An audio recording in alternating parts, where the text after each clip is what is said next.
like it's the Blair Witch Project, but sadly I don't have my gimbal with me. You know, little thing that keeps it from jumping all over the place. I actually have a really good one. My nephew bought. It's a sick little device, but sadly I don't have it with me because I'm not the sharpest tool in the shed. But I wanted to come on the channel. Let's see here. I also don't want to run into something and end up a video on one of those shows where they show the idiots that, you know, are talking on the phone and run into traffic. Okay. But I wanted to come on here. I wanted to thank everybody that came over to Growing Up in Scientology. We had a really solid turnout of people from the lifeboat, which was really cool. It really was. And, you know, it makes you feel good as the captain of this vessel. I love you guys, I really do. So, a little bring you up to speed. The video has been up a little bit more than an hour. There has been about 6,800 views in 1 hour, which is damn impressive if you ask me. But out of the 6,800 views, we have picked up about 180 subscribers, which is way above what I was hoping for. I was hoping for 1% tops of, but a big shout out and a big thanks to Ron, the host of Growing Up Scientology. First of all, the cat's one of the all-time great interviewers. He really is. He lets people talk, but when the conversation starts to die, he always has a place to take it that's just going to be unique. He really is good at sitting in that chair. But you got to realize, people, that in the world of content creating, it is a very rare thing when you find somebody that has 165,000 subscribers who is willing to do a collaboration with someone that's got 3,800. That's rare. Aaron's a class individual. He really is. And he alluded to on the show, I once did a project. In fact, I did several projects with someone who was his best friend. And it was just a shot in the dark, you know, because Scientology is not that big of a crew. So I said, do you happen to know this person and his wife? And then gave him the names, and he said, yeah, those were our best friends until they became subversive people and, you know, got kicked out. Well, didn't get kicked out, they walked away. And then, you know, now no Scientologist will ever hang out with him again. But this was his best friend. It's a bizarre little small world that we live in. It really is a bizarre little small world. So, Heather Joy could use some thoughts and prayers. She's kind of going through it. So that means that in 1 hour, the boat will set sail, and I'm going to be hosting it, so you're stuck with me. And I'll be really honest, people, this is the best my head has felt in a really long time. Thank you. Everybody's looking at me like I'm a nut job because I'm talking into my phone and staring at it. This is as good as my head has felt in a very long time. That was the anger acceleration. Did you hear that? It's probably because I didn't wave, but I got a whole crew in my hand. Oh, look at that. And those are the ducks that my brother Johnny wanted to poison with surstroming. Actually, they're probably relatives of those ducks. The Swiss vape, 5 months. Wow. Time flies when you're on the boat. Really, really cool. So we picked up a lot of new crew members, which I'm fired up about. I really am. I don't have to tell you people, you guys are the boat. You know, the welcome committee and all of that. I've never had to tell anybody anything. On the rock. You see that? Am I even looking at the rock? There we go. That's a turtle just chilling immaculate out there, enjoying this lovely day. So you may be asking yourself, why am I walking around the ponds?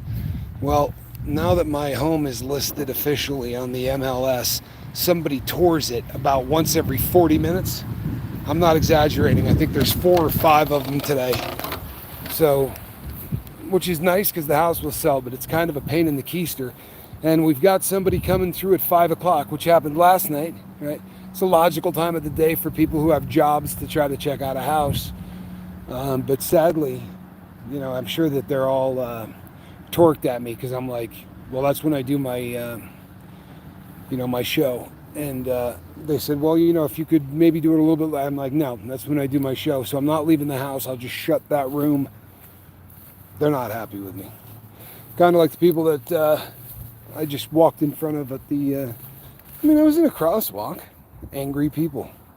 I wish, folks, that I could read the comments, but sadly, my vision is still not back where it should be. Although I've got it set up now where it's so large on the computer screen that this morning I was actually able to read some comments. So I am back to the scene of the crime. If you're new to the lifeboat, then you probably don't realize that that picnic table was where my brother Johnny and I ate a can of Sistroming. And if you don't know what Sistroming is, you're lucky. But I'm going to be eating another can of it.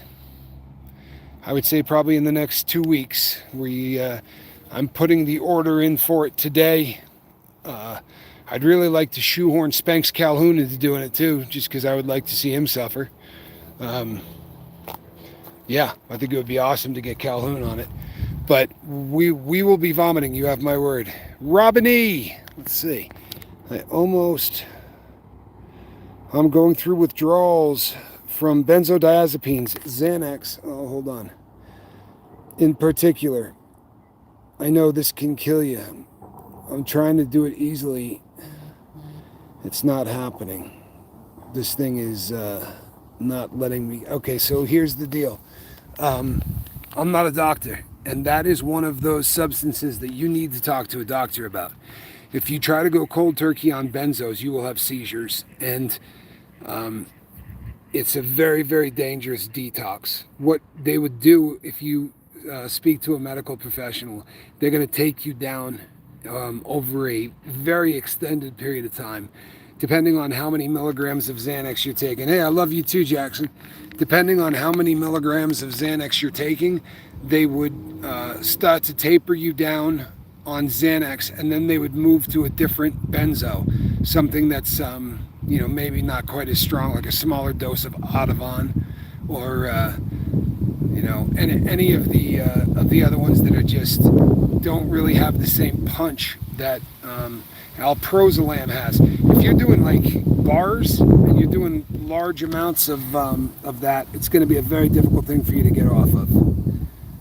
We do have people that do it all the time, but I don't think you should be doing it cold turkey. I really don't. You need to talk to a medical professional, Robin. And if you don't want to do that, then shoot me an email at sober, S-O-B-E-R, at myyahoo.com.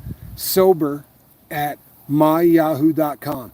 If you reach out to me, I can talk to you and tell you some stuff that that medical professionals have told people that I know who are trying to get off benzodiazepines. But it would be a fairly long conversation for a short. Is that? Hey, Mark. Good to see you. So, Rick Smith says, "Love you, Flamin'." So it's 4 o'clock here on the Best Coast, and it's really not the Best Coast, but it is the West Coast. It's 4 o'clock here, so 1 hour from now I will be on the boat, and I expect everybody to be on deck wearing your dress whites, shoes polished, right?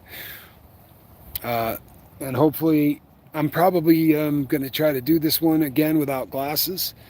I've got some a couple of different pairs of glasses on the way, and I've got a different form of light that they tell me is going to be a whole lot easier on my dome piece. So I'm working on that as well. But I just wanted to make a quick video to thank everybody that came over. And I'll tell you something. This may seem like a silly thing to say because there's what there was 3,886 of us or something on the lifeboat. And 160,000 over on Aaron's channel. But you know what? Hit the subscribe button over there. And I'm not just saying that to to be cool to the guy. It would be great to be cool with the guy. He's really done a lot for the boat right out the gate already. More importantly, the guy makes really good content. It's pretty fascinating stuff, and I'm not a huge Tom Cruise fan, and I get a pretty serious kick out of a lot of what Aaron puts on over there. He really does. He does a great show, and he has been at it a long time, people. I think he's in his 8th or 9th year, somewhere in there. I know it's more than 7, and to just keep creating content and doing it, very much like the lifeboat. It's not just content for him. This is a very personal issue, and he's doing everything he can to take down what he wholeheartedly believes is a cult, that destroys families and, causes all kinds of other problems. So I got mad respect for everything the guy's doing. And if you get over there, make sure you hit the bell for notification, right? And do all of that YouTube stuff. I'm Captain Tommy Scoville, and I know that when I go over here right now, there's going to be about 20 more people that have hit the subscribe button because they're really coming in. We definitely owe a debt of thanks to our newest and bestest friend, Aaron. Thank you, my friend, and I will see all of you on the deck of the lifeboat in 1 hour. Captain Tommy Scoville, adios.